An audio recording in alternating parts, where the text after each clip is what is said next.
What do you want? I'm in the middle of a podcast. Leave me alone. This guy who really is, I think, a bad guy. Russell, I think you are a bad guy. I'm not going to sit here and tell you what you want to hear. I'm going to tell you what the truth. I don't want him knowing where I live. You can hate Russell, but one thing you cannot take from Russell is his ability to play that game. I ain't finished playing just yet. Welcome to the Russell Hantz Show. Today we are bringing on one of the most important casting directors in the world. Well, maybe not the world, but she's really good. Robyn Kass. Robyn is the casting director for Big Brother. She is one of the most professional and coolest people in the industry. She took time out in her busy schedule to chat about her working in reality TV. And if you are a fan or someone who always wanted to get cast, you're going to love this interview. All right, here's my chat with Robyn. How you doing, Robyn? I'm doing well. How are you doing? I'm good. Welcome to the show. Thank you for having me. I was kind of shocked that you agreed to do it with me, only because, why? Because you're big time, and I'm just starting my podcast, and you're, whether you like it or not, you are big time in the Big Brother and Survivor world, in the whole world of casting. There's two people that everyone knows, and you even know who I'm going to name next. There's Robyn Kass, and there's Lynn Spillman, right? Lynn Spillman, yeah. I mean, had I known that you weren't as big time as me, I would have never done this. Oh, well, that's an honor. That's an honor. I figured you were. That's an honor. I appreciate that. I've always wondered that these questions I want to ask you are questions that I've always wanted to ask you myself. Like, how long have you been in there from the very beginning for Big Brother? From the very beginning of reality TV. I mean, honestly, really? Lynn and I really, I mean, not to age us too much, but we're a couple of the people who literally started at the very beginning of, when reality TV started, and we were all still questioning it, and we didn't know what the heck was going on.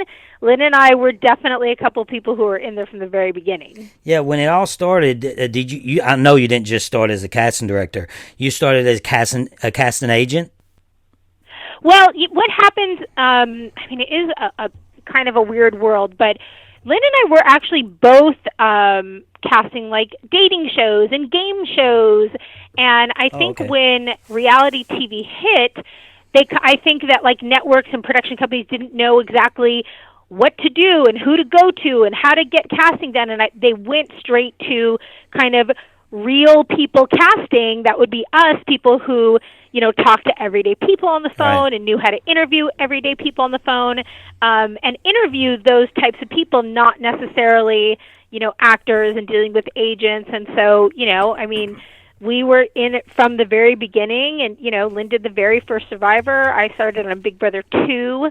But making that transition was, we were all sort of figuring it out together. Yeah, and I was going to ask you if it was a very competitive. Now, outside of you and Lynn, because I know y'all work together a lot. Like, you'll hear people say, "Well, I casted for Amazing Race, and then I ended up Big Brother," or "I casted for Big Brother and ended up on Survivor." You'll hear people say that in interviews a lot. So, my question is, I know it's a competitive, but you and Lynn is not that competitive. Y'all okay to share with each other? Yes, Lynn and I are sisters, 100%, and that would just be in the CBS world. We're both obviously a big part of the CBS world. So, Amazing Race, Survivor, Big Brother. I mean, Lynn and I, of course, call each other, help each other.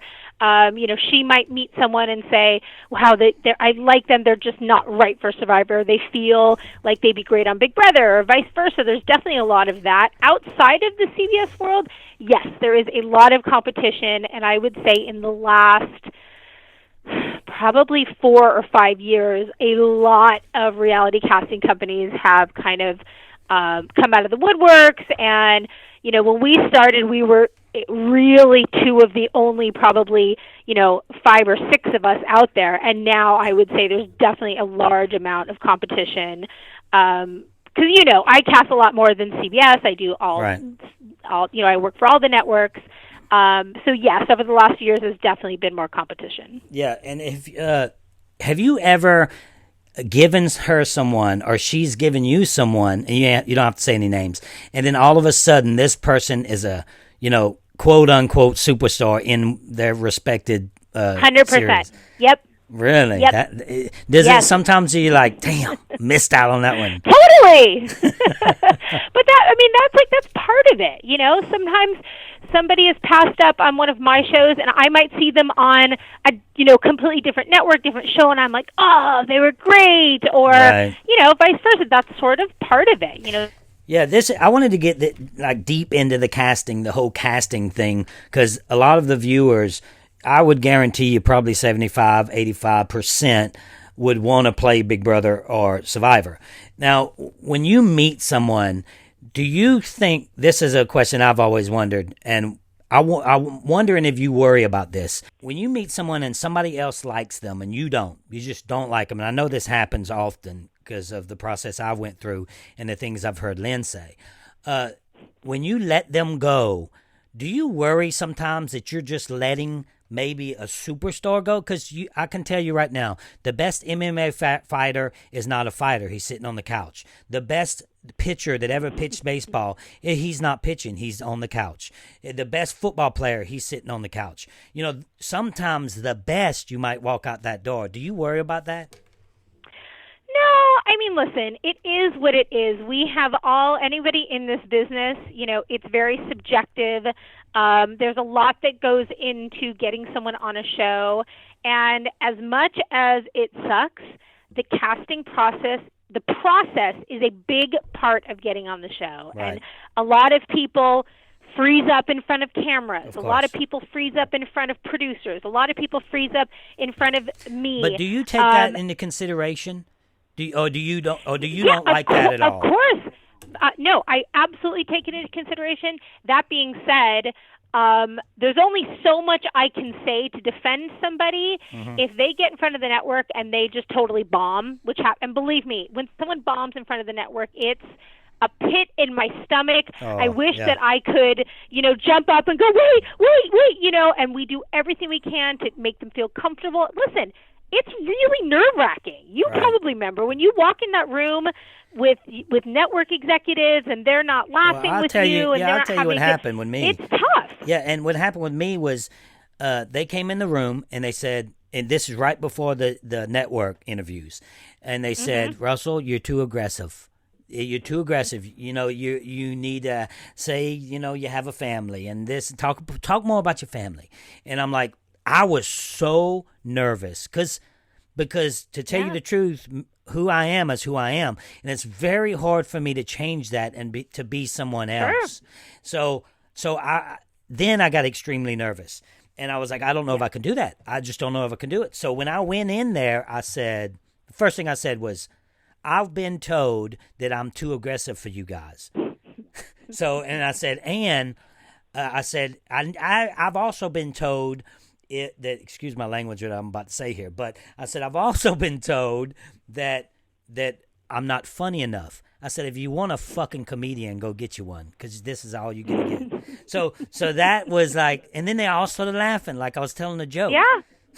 Yeah. Which it wasn't a joke. It's such a fine line. It's such a unique dance that we do, because sometimes we do want to give sort of notes like that, and we have to think about, if I tell them, to soften up, if I tell them not to cuss, if I tell them to, will that freak them out before they go in the room? It freaked me out. Does it make it better or worse? Right. I get it. And listen, I've been doing this for forever, and I still walk in that room sometimes and go, it's a really intimidating room. It is.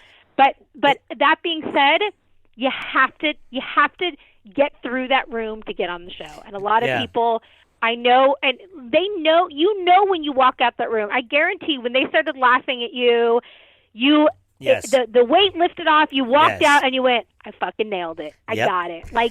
Everybody who auditions, you get that feeling. You get one of two feelings when you walk out of the room. You're either like, yes, they love me, I was hot, it felt good, or you walk out and you go, oh my gosh, I just bombed. And it doesn't matter if you've had 8 interviews with me that you've nailed, that's the important one. And if you bomb that final interview, unfortunately, it's probably coming back the next year. You know, that's just part of it. My best friend is Boo from Lafayette. And yep. And I'll tell you the story. You may know a little bit about it. I'll tell you the whole story, because the reason I am on Survivor, the reason James is on Survivor, the reason Boo is on Survivor, the reason all this all happened, I'm going to tell you that in a little bit after I go over the casting thing, is because of Krista's cigar, which is crazy. I know it's crazy to think that, but that's how it all went down. But yeah, when I went in there, before, what I was going to say was, I called Boo before, and I said, I can't do this. I can't. They want me to be funny, dude. It was stressing me out, and I'm the kind of guy that don't stress out like that. I was really stressed out because when you do tell someone, we need you to do this and we need you to do that, if you suggest something, because you really like them and try to get them on the show, or you want the CBS or whatever, how that process to get them on. Well, I'm like, it just stressed me out personally. And it messed me all up, the whole thing. But when I walked out of there, I was like, I called him as soon as I could and said, I'm in. I done it. It's over. I'm in. And they don't tell you for another 2 weeks or so afterwards. Yeah. But I knew it. And now when I meet people on the street, it's funny because I'm not a casting guy, but when I meet people, there was this one guy. Oh my God, there's this one guy I met, and I was like, why didn't I get this guy's number? He was so perfect for Big Brother. And when I met him, I was like, man, have you ever thought about doing reality TV? And then and we just talked for a little while, and I was probably drunk or something, so that's why I didn't get his number. But he was so perfect. So when I see someone that's out of the ordinary, then I'm like, man, I need to get this person in contact with Robyn or Lynn. Because I think that's part of our job is going out, and we can definitely talk about the ways people apply. And I know that when we talk about recruiting, everyone freaks out over it, but I would love to talk about sort of that process. But that's it. I mean, I might not even be in Big Brother season. I might be, doing another show, might be completely different. I could be somewhere, and there's somebody who is big personality, big, really funny, and there's sort of an audience around it, and they tell great stories, and they're really engaging, and absolutely, 100% year-round, I have my cards on me, so does my staff, and I will approach that person and say, do you know this show? Have you ever thought about it? Do some research, get back to me, what do you think about it? So, I mean, that's sort of part of reality TV, is finding people, untapped people who maybe don't know the show but might be great for the show. Yeah, and people get all in an uproar, and I know you hear it. Oh, they never even watched a season of this or that. Well, guess what? Russell Hantz, the king of Survivor, has never watched a season of Survivor before I played. So just saying, you get great people, not just because they haven't watched the show, because as soon as I found out, I started learning a lot and learning it fast. Of course, yeah. So the good ones start learning. And, what do you say about of that kind of atmosphere to where people say, well, they haven't even watched the show. How come they got a shot? But you just know that they're great for the show. Yeah. I mean, it's very funny how fans think that, you have to, the only way to deserve your spot on a show is if you have, watched this many seasons or watched the live feed or know who this person is or know about this person. And if they don't, then they're not deserving of a chance on the show.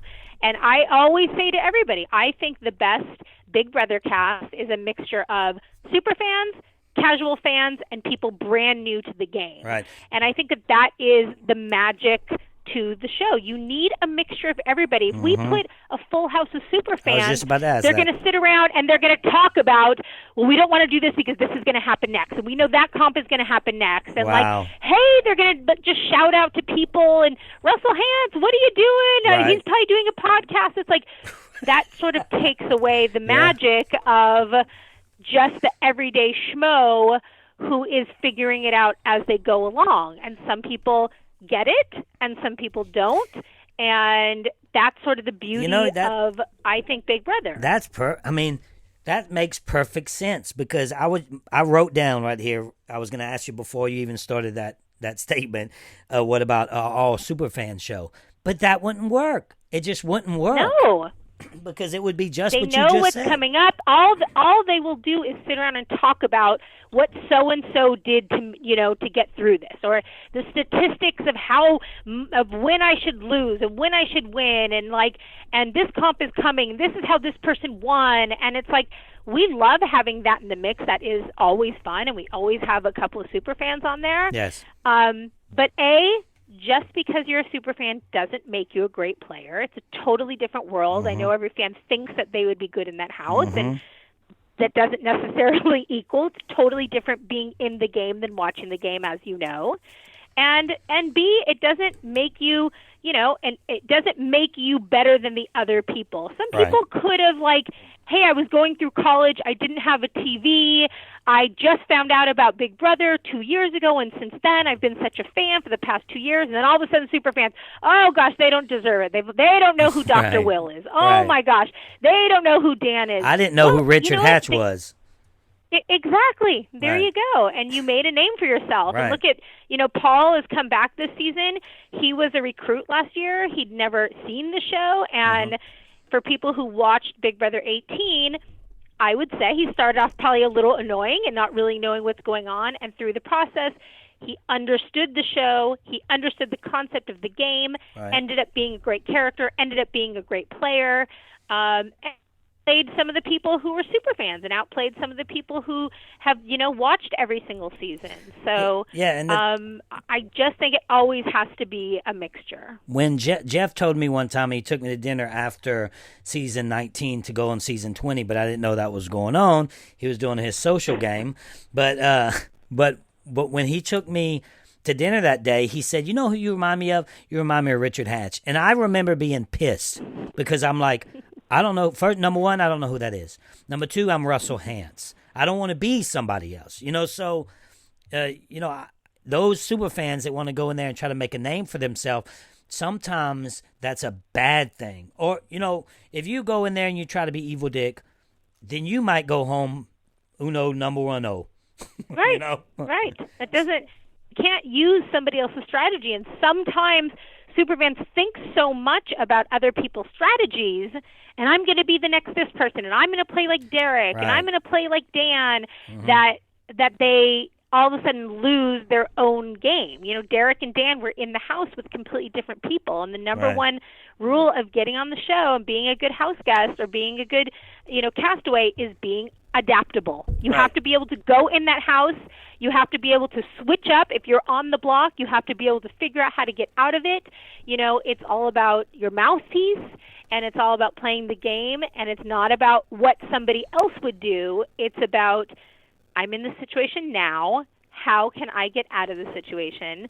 And, that's what it's all about. I also want to say for people who are, just to talk a little bit more about recruits, is that people who are recruited, this is something that everyone loves to discuss. People who are recruited, they go through the same process as everyone else. So I might find somebody, in December who I want to apply for the show. That person is still going to have to make a videotape. That person is still going to have to make it through semifinals. That person is still going to have a semifinal interview. That person is still going to be pitched to producers to go into finals. It's not. I think people think that I just go to a bar and go you're cute, I'm going to put you on the show tomorrow. Woo! They still have to go through all the same risk management and go through interviews. And some of them are great, and some of them are not. But the casting process for even recruits are the same thing that everybody else has to go through. Right. So it's not like they get, a free, green card that says, go ahead, you can go around and you can skip everything else that everybody else does. Well, have you ever really, really, really liked someone? I mean, you really liked them, and because everybody thinks, and they think Lynn Spillman, Robyn Kass, if they want them, they're getting on the show, period. Has there anybody that you really liked that did not make it? Sure, yeah. I mean, I don't think it's a secret that Frank Udy was, it was his third time coming to finals before he made it on the show. Right. And I know he even discussed it. I mean, believe me, I loved that kid back on, season 12, and on season 13, I brought him back. I loved him. I fought for him, and it's just sometimes the mix doesn't work for that person, you know? Right. And so, yeah, and I also might love somebody who doesn't get on, and then maybe I try them next year and they're not interested next year. They've moved or they have a new job, or, I mean, it happens all the time. We're all going to have different opinions, and that's sort of part of the process, is sort of talking it through and seeing if we can get on the same page. But Frank is such a good example of somebody who I just adored when I first interviewed him, and thank goodness he was able to keep coming back until got him on the show. Right. And the thing is, just because they're cute and pretty and maybe breathtakingly pretty doesn't make them good for the show, because I've seen many 10s that turned out to be 2s. You know what I mean? Yeah. So agreed. And I'm sure you see that on a regular basis. Now, when you deal with the actual casting, let's say I want to just to put a little fun scenario out here. Let's say you and Lynn had a side bet just for fun. Y'all were doing it a gentleman's bet, and then y'all said, okay, we're gonna let a third party pick someone. We're gonna pick 2 people. Okay, we get these 2 people. Like, let's say I pick 2 random people off the street, and you get one, and Lynn gets one. Do you think that you can groom that person? I know it's tough. But if they listen to every single thing you said and actually abided by everything, do you think you can groom that person to go on let's say it's a totally different reality show on ABC or something else that's somewhat like Big Brother. Do you think you can groom that person to make it on that show? No, and I would never want to, and I would never try to. Really? I really and truly believe that, you know, I know people hate when they come to me and say, what can I do to get on the show? And I say, Lynn and I both say, be yourself. And people hate hearing that. And what does that mean? It means that I can't groom somebody to be someone they're not. And right. I think people try too hard to be someone they're not. They're getting ready for the audition, and they go, okay, what kind of person should I be? What kind of person does Robyn like? Mm-hmm. How should I answer this question? I have to make sure. No, the people who get on the show are the ones who, just like you did, you fucking want somebody to make you laugh? Like, that's not who I am. Like, right. I bet you that was a very real moment of you in your life. Yeah, it was. And that's what made it was almost beautiful. It was a point to where I'm done. Like, if you don't want me, send me home. I can't do this no more. I was at that point. In that sentence, they understand who I am and what they're going to get. So I would never try to groom somebody. I mean, listen, when we give people notes, it's little like, hey, try to stay with that story, or remember you brought up that, let's talk about that. Or it's never like, I know this isn't what you would normally do, but, I mean, I would never do that, because especially on Big Brother, day 8, when they forgot the cameras are there, the real person's going to come out, and then I look like a jackass if they're really boring, or they aren't what they were when they came in front of the network or producers. So I would never try that. I would never want to do that. I have said a million times, the worst thing anybody can do before going through any sort of casting is to call an ex-house guest or an ex-castaway and say, what do I need to do, and get kind of bad advice. And there's no sort of rule book to it. There's no sort of, I should do this or that. We can sniff those people out really quickly. That's the next question. We know when people are trying too hard. We know when they're trying to do a character. We spend enough time, so... You answering all my questions before I ask them. Yeah. So I mean, go in and just have a freaking good time. And if you're really, really nervous, then come back the next year, and I guarantee it will be so much easier the second time around when you know us and you know the process. That's the best advice. So you guys can tell when someone's trying to be someone they're not. Of course. Do you call them out?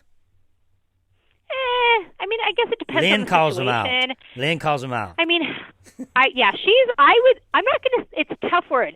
I've heard that, I mean, Lynn and I are very close friends, and in the casting process, I would say she might be the meaner one, maybe. Right. She wasn't to me. She might disagree. She wasn't to me, and I don't think she would disagree on my on the Russell Hantz show, but if you're talking to her in person, she would agree. In other words, socially, politically correct, she's like, oh, no, I'm not mean, but she knows it. and it's not that she's mean. She knows what she wants, and she goes for it, and she gets reactions out of people. Yeah, that's the thing. To get reactions, 100%. Sometimes we try to push buttons just to see how these people are going to react, just to see what's going to happen. Because guess what? When they're on one of these shows, something mean is going to be said to them. Someone's probably going to lie to their face. Yeah. And how do you react to that? What do? Do you go and you cry and you say, oh, my gosh, I can't believe they lied. I thought I trusted them. Or do you go, wah, ha, ha, ha. So they lied? Okay, let me see what I'm going to do. And Lynn and I both will definitely try to push buttons. We will read their applications, and if they say something one way, we might bring it up to see if they'll do the same thing in front of us. Maybe it's something political. Maybe it's something social that we can kind of discuss. And if they write something on their application, we might go back and say, oh, it says here that, I don't know, I mean, you believe in, more guns, whatever it might be. And they might then, it's always interesting to see what happens. They sit and they go, okay, I'm in a room in California. It's probably a bunch of liberals. I should probably back down from that a little bit and go, well, I mean, or you get the person that's like, yeah, this is what I believe. I am a, card-carrying member of the NRA, and this is what I believe. What I did. And and I might not agree with that, but I guarantee I will respect that person for standing up inside a room of liberals. And I will respect them for what they said and not sort of bowing down to us. Yeah, of course. And that's exactly what I did, because they asked me questions like that. And I told them my views and my opinion, how I was raised, my biblical stance on things. And, you have to respect that. Yes, your job is to find someone great. You do not, do you, or do you not put, let's say, politics into it? Let's say they're a huge Trump fan, and I don't even have to ask you who fan you are to know this question. Let's say you're a huge Trump fan, and not you. They're a huge Trump fan, and they're just to the right, but they're great TV. Do you judge that, or you're like, you know what? So, I judge them on if they're going to stand up firmly with their beliefs. Whatever side they're on, clearly there is a large portion of this country who loves Trump. Great. Then come in and tell us what you love about Trump. Then now I know that you are a person who speaks your mind, who understands what's going on in the world. That makes you more interesting. I don't have to agree with you to think that you'd be good on the show. And especially a show like Big Brother, politics doesn't really come up a lot. Right. I don't think that Trump supporters are going to go in there and have their Make America Great Again hats on, and that just doesn't happen. But I just want to know that this person is opinionated, can speak their mind, and they stick with their own morals and values, whatever it may be. But no, I would never not put someone on the show because their beliefs are different than mine. Well, that's good. That's a good trait, especially to be the casting director, because I needed people like you on my jury when I lost twice, because you need someone that respects the situation, whatever situation it is, and you can't look past that. And that's a strong trait for someone to be able to forgive someone and vote the way they did. If somebody stabbed you in the back and you're able to forgive them for it, or just vote. Even if you don't like somebody, you vote for the win because they played better than you. And it's hard to do. I ain't saying it's easy. It's hard to do. Yeah. And that's the kind of trait that I see that you have, because you don't judge anything but what you're hearing to get, to be for good TV or not good TV, or you good TV. That's another thing. Do you like when you hear people say, "I'll be great for TV," or is that's your assumption to think? Hate that. Don't ever tell me you're going to be good for TV. Don't ever tell me you're going to be good for ratings. Let us judge that part of you. That's what. Yeah. It's like I always say, show us, don't tell us. I hate when people tell me I'm really funny. My friends think I'm funny. It's like, a funny person doesn't say that. They're just funny. They say stuff that happens to be funny. My friends think I'm all funny. They don't have to tell you that. Yeah, don't tell us what we're going to figure out. Being just to go back to the the Survivor question about, being able to vote on who played a better game, it's such a slippery slope because this is my job. This is what I've been doing for a long time. I've seen the ins and outs. And going on a reality show, something people don't understand, only very few of you understand, it is different. Every single person who gets in front of me in auditions says, I'm not going to play this emotionally. I'm going to play this strategically. I'm not going to let my emotions get part of it. I don't know these people. I've only known them for a few days. And as you know, you can't get rid of that side. Of course you're going to be emotional.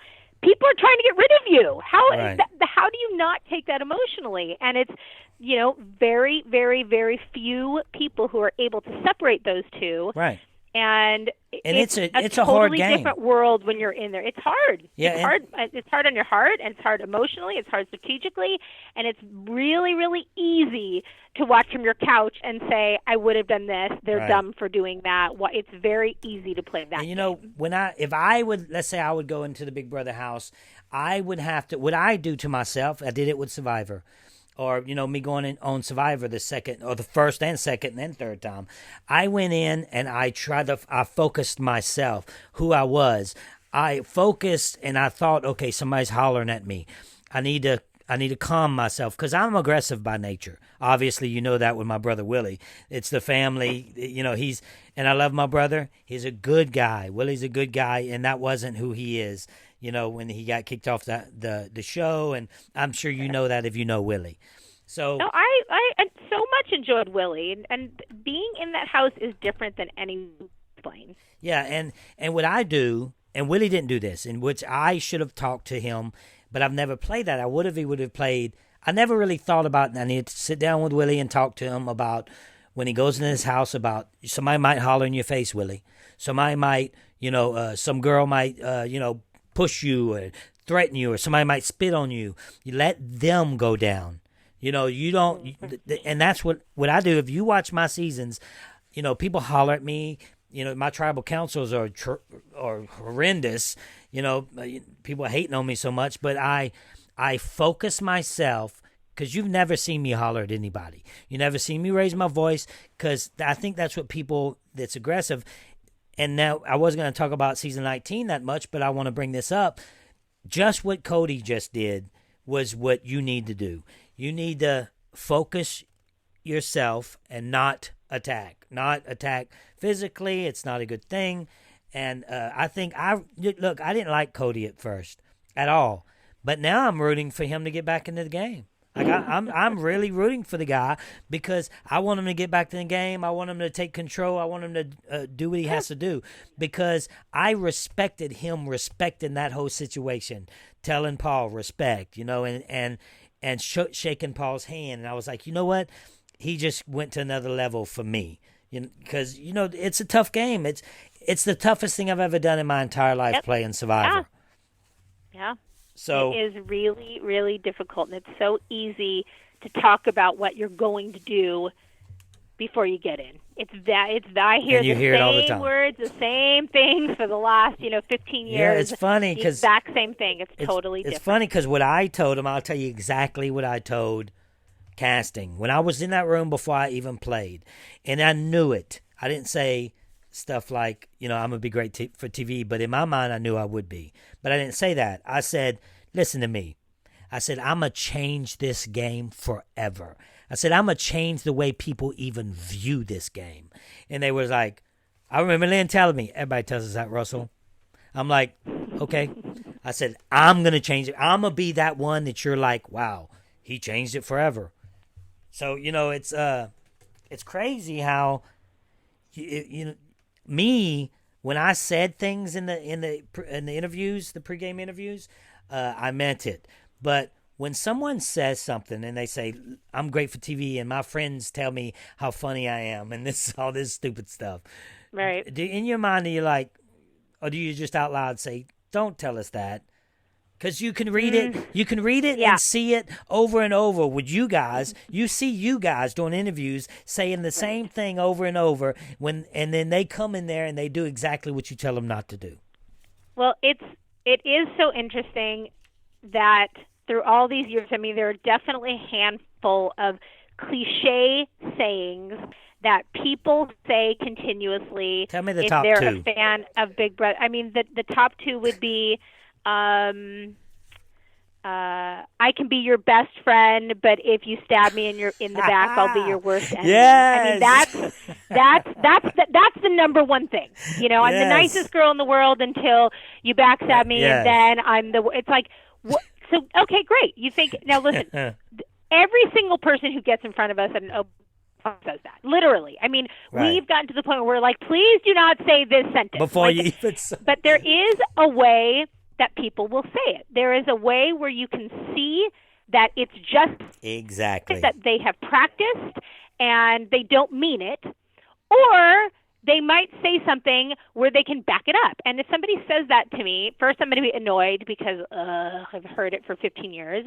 But the second thing might be, great, give me an example of the last time one of your best friends pissed you off and tell me how you got back at them. Go ahead.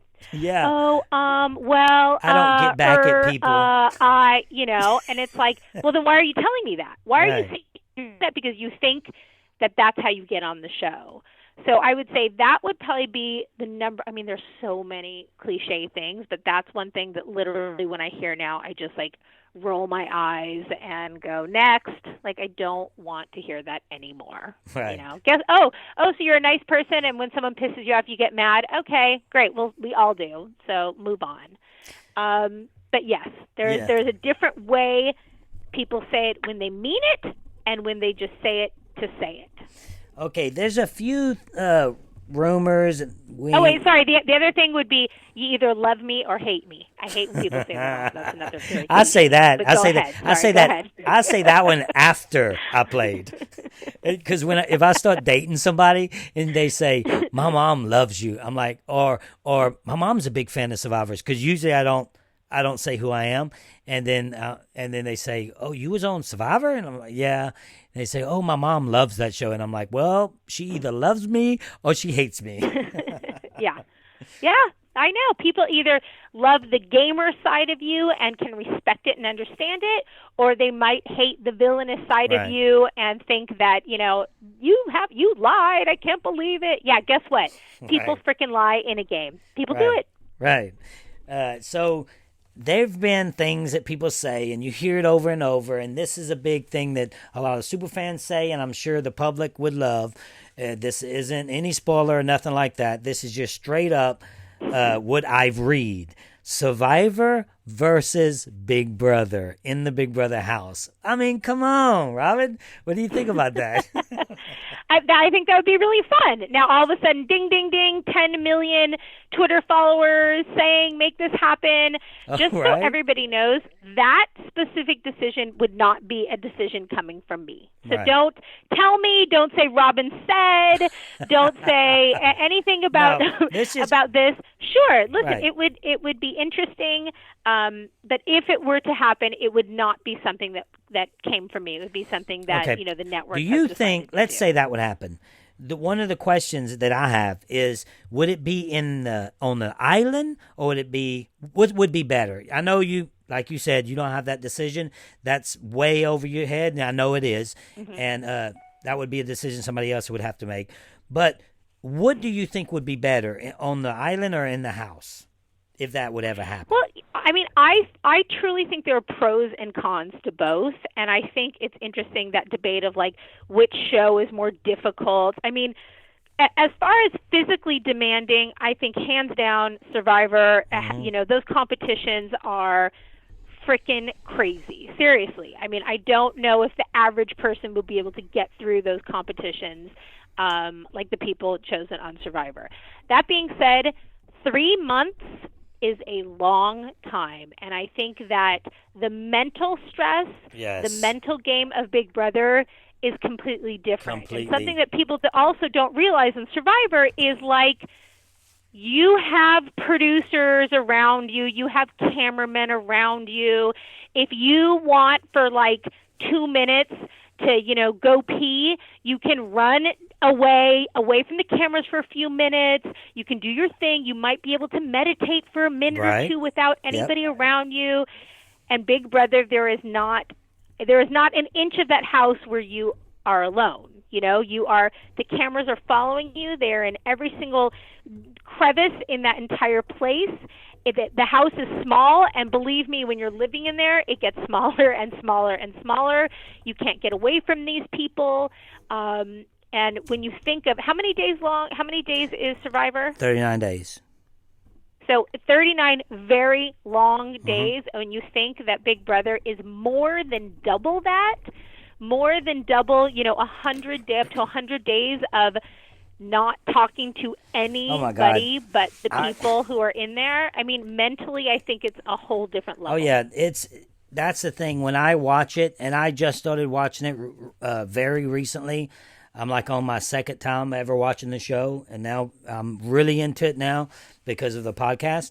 But when it's so mental, the strategic game, like you have 10 different moves for one strategic move. It's like you have and then you have levels of that, and then levels of that. Like there is so many different ways. I would maybe go cuckoo strategically in a game like that, because I'm such a strategic player and strategic thinker that game I would never stop thinking. Like I would actually need volume for the rest of my life after I played that game, Yeah, I mean, the paranoia inside the house, I think, is on a different level. And I know there's definitely paranoia on Survivor, but I think that the paranoia is a different level. And it's just, I always, if you listen to any interview I've done in the past, one thing that people always ask me is why do people always cry in the house? If I did this show, I wouldn't cry. Yes, why are they so emotional? And they cry because in your real world, when something upsets you, or you get in a fight with somebody, or something bad happens, or something tragic happens in your life, you have those creature comforts that make you feel better. And it could be your favorite pillow. It could be petting your dog. It could be talking to your mom. It could be, making out with your boyfriend. It could be, a scent or a sound. It could be your favorite record. I just aged myself. Your favorite song. It could be all these things that make you feel. You're eating dessert. Your favorite ice cream. All those things make you feel better. And in Big Brother, all those things are stripped away. And it was such an interesting moment with Jessica on, I think might have been last week's, maybe Thursday's episode, when she was a have-not and they were eating birthday cake, and she's crying and talking about, like, there's nothing in here that makes me feel good. I can't even eat the cake. I can't see pictures of my friends or listen to a song. And that's where the emotion comes in, is having everything stripped away. And although the same thing happens on Survivor, at least you have like the open air, and that is very soothing and calming, and the ocean and the water. Maybe that makes you feel better. And in Big Brother, you don't even have that. Yeah, and with me, just that HOH room, like there's a few things that happen in there. Like if I ever played Big Brother, and it's publicly, I want to play Big Brother. I keep saying it. I know that it probably never happened, but I'm just a regular guy. I never played Big Brother. I'm not a vet. I'm a regular guy, Robyn. Just saying. So we'll move on from that. But if I did play ever, I would not want to read my family note in the HOH room. If I won HOH, I would not want to read my note. I'll tell you a few of the rules I have. I do not want to say, and I know you probably have to, who wants to see my HOH room? Want to see my HOH room? I do not want to say that. You might have to. Do you really have to? I don't want to say that. I mean, I don't know. Right. I mean, once the house guests are in, there's a lot of production stuff that I wouldn't want to say yes or no, but probably. So another thing is, do you have to go in that room? Oh, you don't know that either, because when Cody went in that room, into the HOH room, yeah, when they say you want to see my HOH room, every time I say that, I think of Rachel Riley, but yeah, of course, right. Of course. We heard it so many times. Well, I know that was interesting that Jessica was like, I'm going in the DR instead of the HOH room. Yeah, right. I don't want to answer production rules, because right. I don't know specifically what the rules are. And you probably have some, live feed watchers that know the rules better than I do. Even. Right. Yeah, because I was wondering, why is Cody even in there? Like, it's so awkward. Yeah. But they get their footage. They get their awkward footage. That was funny, right? Yeah, I was like, just leave, man, leave. And then, but so we're done talking Big Brother and Survivor. I want to talk to you about something I know you love, and that's MMA. So it's like the one thing everybody knows about me. Right. Is Conor McGregor going to beat Mayweather? Hell no. Oh, so you're smart too. You didn't think I'd say that, huh? No, I didn't. Listen, I love the sport of MMA. I enjoy watching it. I love listening to people talk about it. I love the sport. I go and I've been to a lot of fights. And I believe that it's a great sport. I love boxing? Not so much. I think just from somebody who's always sort of loved MMA, I don't find boxing as entertaining as MMA, but that's okay. Mm-hmm. The hype behind this fight, I can do without. I'm over it. I'm just over. But you get everywhere it, though. You turn. I really don't care. Will I watch it? Yeah, probably, because everyone's going to be talking about it. But like, it's like, stick with your own thing. It's like, Conor, you're an MMA fighter, and be a great MMA fighter. And I was kind of on the Conor bandwagon at the very beginning. And then when he started a year ago, when he was upset at the UFC and I'm retiring and I'm quitting because I'm not getting my way, and then the whole world revolved around Conor, I just couldn't. So right. I don't care. I'm not a fan of either of them. I think that obviously Mayweather is not a good person. No, I don't like either of them. And I'm kind of over the hype. I think that but you Conor get the will hype. probably lose. You get it, right? Yeah, I understand it. I just don't get sucked in when it's all over my Twitter feed, because obviously I follow. But that's because a lot you know of why UFC you don't get sucked in? And, Robyn, you don't get sucked in because why? You've been hearing crap shit talk all your life. So the last thing you want to do is see this coming over and over on your feed. You're like, I'm over it already. Let's just fight. Yeah. Right? Cause, just do it or don't do it. I don't really care. I don't know. So if they had one MMA one fighter that you can put in that house, who would it be? Who's that one that you'd be like, he's great in the house, he would do excellent? Chael Sonnen. Really? Mm-hmm. Why him? Because he's a big shit talker, and he's smart and articulate, and I think understands the hype. It's so funny to talk about people like, well, why do you like Sonnen because you hate Conor? They're both like, big shit talkers, right. And they both. Yeah, I was just thinking that. Being said, Chael is a really smart, normal guy behind that, and it's a bit of a show, which I think is funny and interesting. So I would love to see him in the house. Is he like my favorite fighter of all time? No, but do I think from a reality standpoint, would he be great? Absolutely. Right. If you could know let's say you know what you know now, you have the knowledge that you have now, and then you can go back into time and get into the Big Brother house. Do you think you can compete? How well do you think you would do? Knowing what you know now, though. Knowing everything you know now, do you think you could do well? It's such a weird question. Yeah, I feel like with the knowledge I have about the game and understanding the game, yeah, I think that I could be a little cocky. I think that I would kill it. That being said, I've had 100,000 people in front of me saying the exact words, right. And not kill it. So I understand that Big Brother is a lot of luck and a lot of ability, and I think that those two together, sort of make a great player. So, I hate when would people I play say the that. game? Hell yeah, but you know what? I don't know. It's so tough. Robyn, I think I'd be a great player. Yes. I hate when people say a lot of luck's involved, because me, and I guarantee you Eric, and I guarantee you Dan, and Dr. Will, I guarantee, Evil Dick, I guarantee a lot of these names, Rachel Riley, I could go on and on, that would say, yes, there's a little bit of luck, but I did what I did. You know what I mean? Yeah, for sure. So for sure. And I think the luck, I think the luck comes in a lot at the beginning. I think it has to do with those initial friendships that you make right off the bat and those initial alliances that you make right off the bat.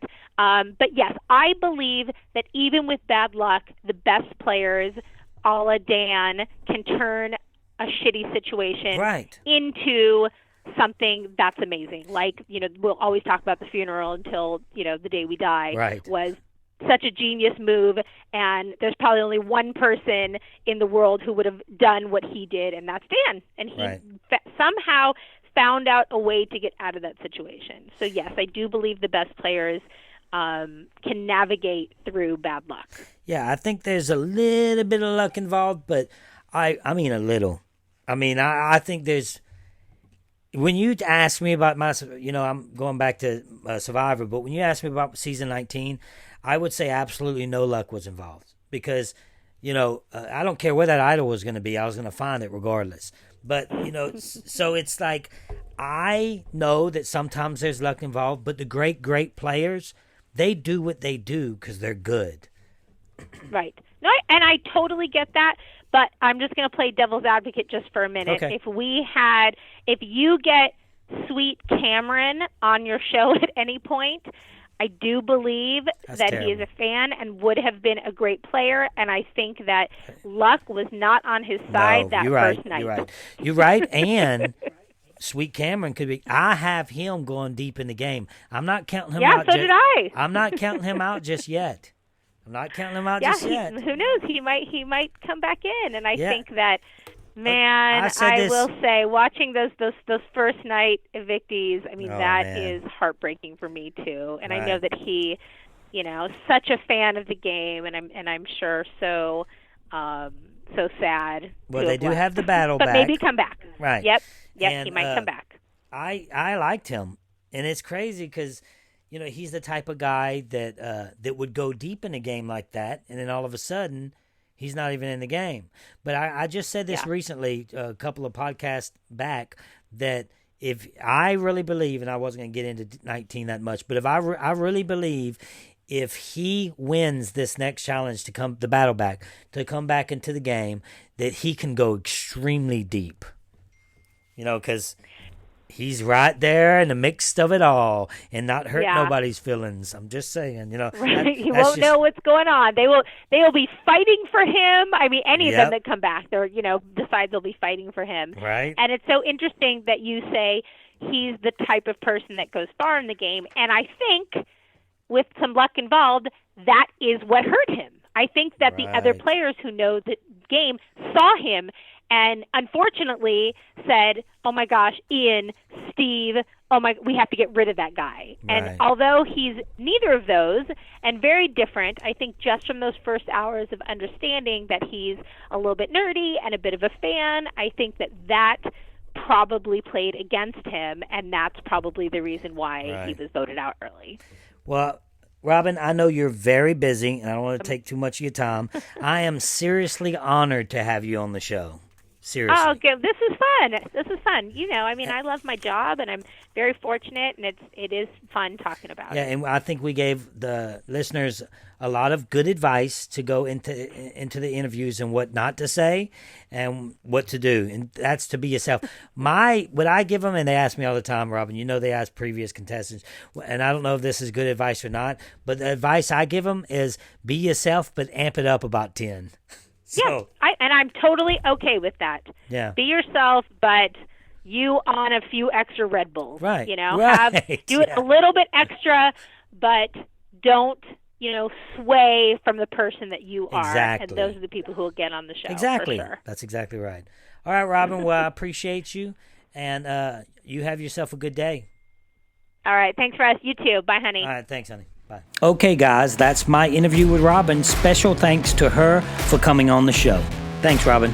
Become a Patreon and get more content and bonus episodes, including video commentary of every episode of Survivor Samoa, weekly episodes of Whining with Wine, and you can become a Patreon for as low as $5. 5 gets you Russell's Alliance, 10 and you become a game changer, 25 and you're a legend. Go to patreon.com/Russell Hantz. Stay tuned and thanks for listening. I'm Russell Hantz, and this is The Russell Hantz Show.